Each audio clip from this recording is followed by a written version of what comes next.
what I never seen before. Woke up and seen the sun sky high. Who's that peeking in my window? They don't dance no more. They don't dance no more. What you really know about the dirty side? What you really know about the dirty side? Good old-fashioned soul food. All right. Goodie Mob wasn't just a rap group. They were the heartbeat of Southern hip-hop, the OGs who brought raw, unapologetic truth to the game. But behind the genius, the hits, and the culture-shifting lyrics, a storm of drama, beef, and life-changing twists. We're talking near-death car crashes, solo departures that shook the scene, and controversies that would make TMZ nervous. Today, we're diving into the wild, beautiful, chaotic life of Goodie Mob, a crew that made the South not just heard, but unforgettable. It was Atlanta, 1991. 4 young men, Big Gip, Kujo, CeeLo, Green, and Timo came together to form a group that would eventually shake up the rap world. They were part of the Dungeon family. And honey, if you don't know, let me put you on. The Dungeon family was basically Atlanta's hip-hop royal family, with Outkast in the mix too. Yeah, they were that influential. And they weren't just making noise on their own. Nah. They were working with Organized Noise, the production team that was practically the secret sauce behind all those legendary Southern rap hits. So what about that name, Goodie Mob? Oh, honey, the story's got layers. One version? Well, it's said to stand for Good Die Mostly Over Bullshit. Classic, right? But when Big Gip sat down with Mellow Juan for a little tea session, he dropped a whole new bombshell. He said the name actually means God is every man of blackness. Now, you know, if their name's packing that much heat, their tracks are coming for your whole soul. Like, they weren't playing. Fast forward to 1995, Soul Food hits the streets. This album was everything. It made you rethink the word real, social commentary, deep dives into racism, gentrification, and don't even get me started on that beat. Chef's Kiss. Soul Food went gold and birthed Cell Therapy, which landed at number 39 on the Billboard Hot 100. Now, by 1998, Still Standing dropped, and CeeLo's vocals were all over it. The group stayed true to that political grind, but this album didn't exactly pop like the first one. Still, it charted at number 6 on the Billboard 200 and had a hot track, Black Ice, featuring Outkast. So yeah, it didn't redefine the game, but Goodie Mob's place in the rap world?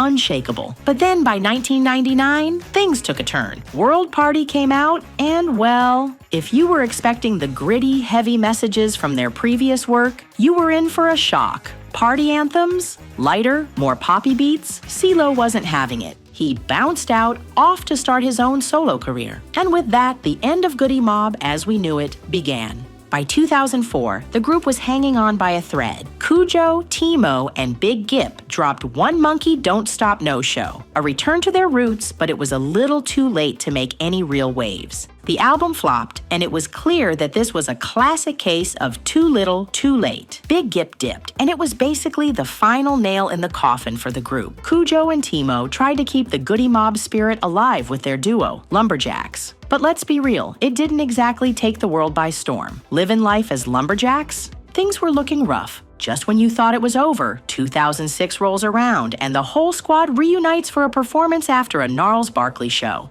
I know.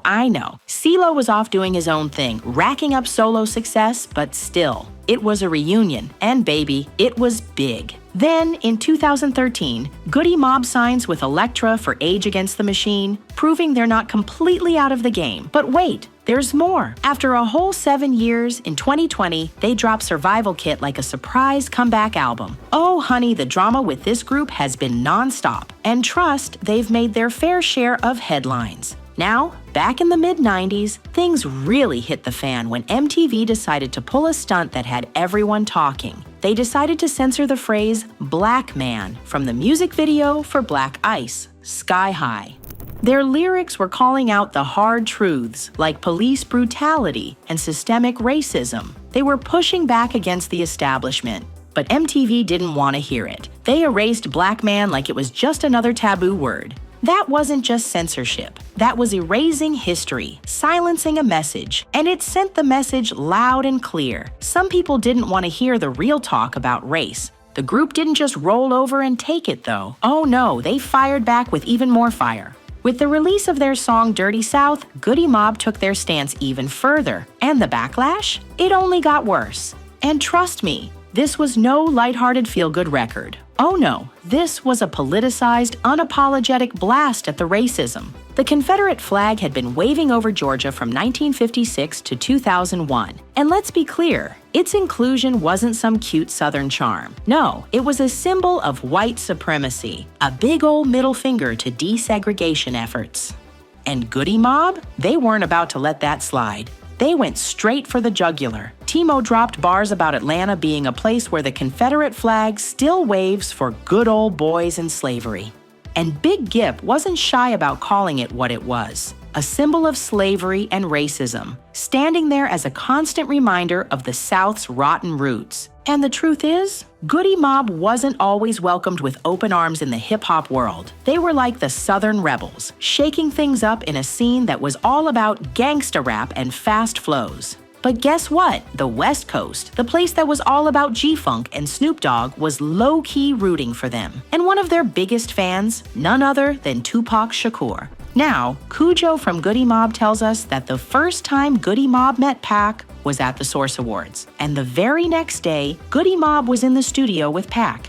They didn't know it at the time, but they were literally walking into the birthplace of one of the most iconic diss tracks in rap history, Hit 'Em Up. Kujo even said there was a moment, just a moment, when Tupac and the crew started talking about teaming up. Tupac even said he felt a brotherhood with the Goodie Mob. You know, we can't ignore the fact that Tupac's life was full of what-ifs. He had plans. He was thinking about a joint album with Goodie Mob. He even talked about leaving Death Row to come to Atlanta and finish his career on his terms.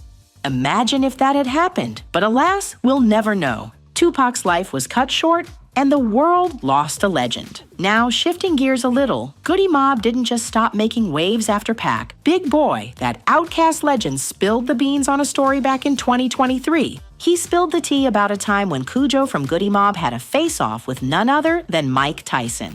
So, here's the drama. Kujo spit some serious heat on Outkast's track Y'all Scared, talking about how heat'll make anything move. Even Tyson can get laid down with this tool. Tyson, being Tyson, was not about to let that slide. The next thing you know, he walks up on Kujo at an awards show, all up in his face like, "What you say about me?" But Kujo didn't flinch. He stood there cool as ice and said, "Yeah, folk, what's up?" Kujo didn't back down, even with Mike Tyson on the other side. Both were about the same size back then, but Tyson had a whole lot more street cred when it came to fighting. And yet, Kujo just took it like a champ. Big Boy was cracking up as he told the story. But of course, he didn't spill all the juicy details. He teased that some stories are better left under wraps. But unfortunately, Kujo went through an unimaginable tragedy some years later. It was June 25th, 2002. Kujo was driving down the streets of Atlanta, fresh off a studio session. He'd been working non-stop, was exhausted, and fell asleep at the wheel. He crashed, and the damages were devastating. Kujo lost his right leg below the knee, but he didn't let this knock him down, and he credited his spirituality for helping him stay strong. And let's not forget about his hip-hop family. Big Boy, of Outkast fame, stepped up and dedicated the Best Group Award they won at the BET Awards to Kujo. Ludacris organized a charity basketball game to help cover Kujo's medical expenses and get him the prosthetic leg he needed. The man's sons walked into that hospital and told him, "Dad, we've got you. We're going to be your leg for you." Truly nothing beats the kind of magic that happens when you've got your ride or die crew lifting you up, especially when you're at rock bottom. But what about the others? Well, CeeLo has kept his name in the headlines fair and square. Back in 2011, a journalist named Andrea Swenson from City Pages came for his performance and reviewed him saying he was stiff on stage, barely moving, like he was stuck in some kind of rap prison, while his backup singers just existed. And CeeLo went full-on Twitter warrior the very next day. Instead of owning it or even being a little bit humble, he went straight to the "Are you gay?" line, and from there, the internet exploded. And of course, instead of letting it simmer down, he doubled down. He even apologized, but not exactly in the best way, saying he didn't mean any harm. Fast forward to December 31st, and CeeLo's on stage performing John Lennon's Imagine in Times Square. But as always, he couldn't just play it straight. He had to throw in his own little twist. Instead of singing the original lyrics, he replaced "No Religion" with "All Religions True." And fans were not having it. He tried to smooth it over with some tweets afterward, but at that point, the damage had been done. And just when you thought this man was done making headlines, in 2012, CeeLo was accused of sexual battery after a dinner with a woman at a Los Angeles restaurant. It turned into a year-long investigation. And while no charges stuck, he was charged with furnishing ecstasy.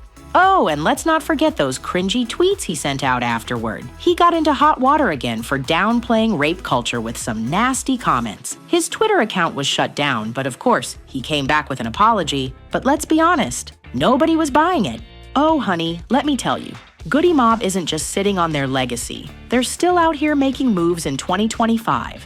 And the buzz is real. They're touring like there's no tomorrow, and they even showed out at the Atlanta Hawks game halftime in March to celebrate 30 years of dropping that classic soul food album. And CeeLo Green just announced they're dropping a new album in August. They're ready to remind us all why they're legends. But let's talk about the money, because we know y'all are wondering. CeeLo's got that bag at $10 million. Kujo Goodie, Big Gip, got that solid $1 million. And while it may not be dripping in diamonds, it's clear they've been keeping their coins coming. Oh, and as for Timo, well, his net worth isn't exactly public knowledge. But if we had to guess, it's probably sitting right around where his fellow Goodie Mob members are, at about $1 million.